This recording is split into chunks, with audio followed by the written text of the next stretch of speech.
Évangile de Matthieu, chapitre 5. Voyant la foule, Jésus monta sur la montagne et, après qu'il se fut assis, ses disciples s'approchèrent de lui. Puis, ayant ouvert la bouche, il les enseigna et dit, Heureux les pauvres en esprit, car le royaume des cieux est à eux.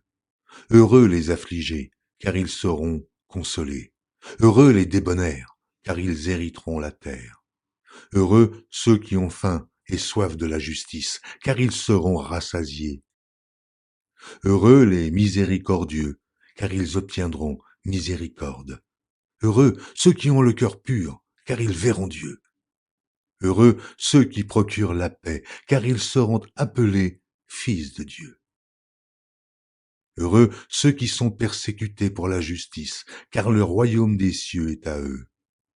Heureux serez-vous lorsqu'on vous outragera, qu'on vous persécutera, et qu'on dira faussement de vous toutes sortes de mal à cause de moi.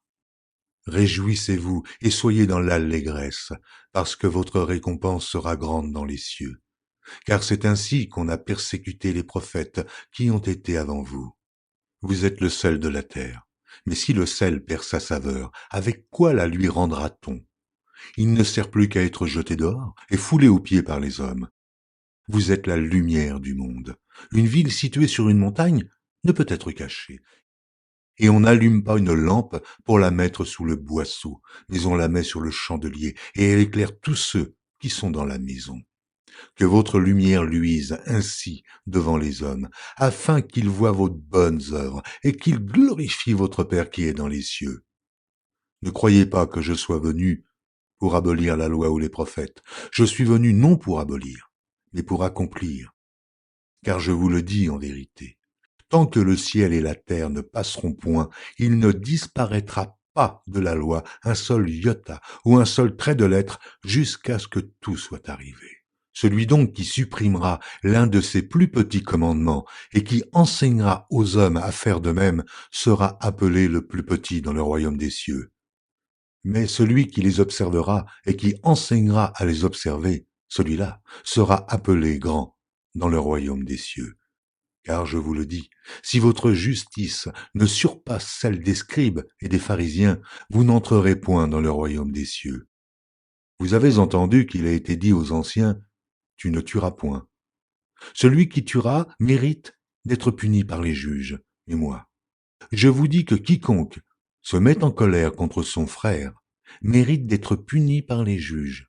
Que celui qui dira à son frère Raka mérite d'être puni par le Sanhédrin. Et que celui qui lui dira insensé mérite d'être puni par le feu de la géhenne. Si donc tu présentes ton offrande à l'autel, et que là, tu te souviennes que ton frère a quelque chose contre toi, laisse là ton offrande devant l'autel, et va d'abord te réconcilier avec ton frère, puis viens présenter ton offrande. Accorde-toi promptement avec ton adversaire pendant que tu es en chemin avec lui, de peur qu'il ne te livre au juge, que le juge ne te livre à l'officier de justice, et que tu ne sois mis en prison. Je te le dis en vérité, tu ne sortiras pas de là que tu n'aies payé le dernier cadran. Vous avez appris qu'il a été dit, tu ne commettras point d'adultère. Mais moi, je vous dis que quiconque regarde une femme pour la convoiter a déjà commis un adultère avec elle dans son cœur.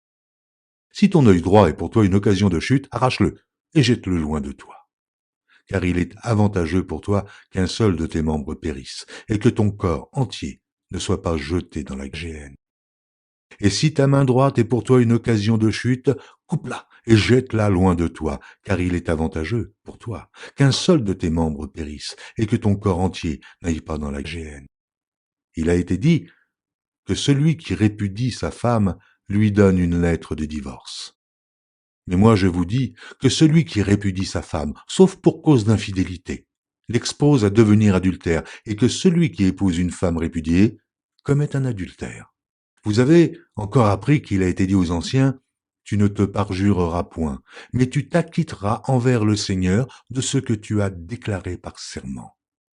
Mais moi, je vous dis de ne jurer aucunement, ni par le ciel, parce que c'est le trône de Dieu, ni par la terre, parce que c'est son marchepied, ni par Jérusalem, parce que c'est la ville du grand roi.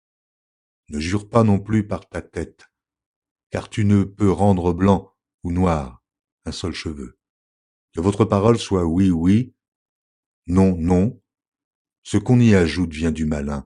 Vous avez appris qu'il a été dit œil pour œil et dent pour dent. Mais moi je vous dis de ne pas résister aux méchants. Si quelqu'un te frappe sur la joue droite, présente-lui aussi l'autre. Si quelqu'un veut plaider contre toi et prendre ta tunique, laisse-lui encore ton manteau. Si quelqu'un te force à faire 1 000, fais-en 2 avec lui. Donne à celui qui te demande, et ne te détourne pas de celui qui veut emprunter de toi. Vous avez appris qu'il a été dit, tu aimeras ton prochain, et tu haïras ton ennemi. Mais moi, je vous dis, aimez vos ennemis, bénissez ceux qui vous maudissent, faites du bien à ceux qui vous haïssent, et priez pour ceux qui vous maltraitent et qui vous persécutent, afin que vous soyez fils de votre Père qui est dans les cieux, car il fait lever son soleil sur les méchants et sur les bons, et il fait pleuvoir sur les justes et sur les injustes. Si vous aimez ceux qui vous aiment, quelle récompense méritez-vous? Les publicains aussi, n'agissent-ils pas de même? Et si vous saluez seulement vos frères, que faites-vous d'extraordinaire? Les païens aussi, n'agissent-ils pas de même?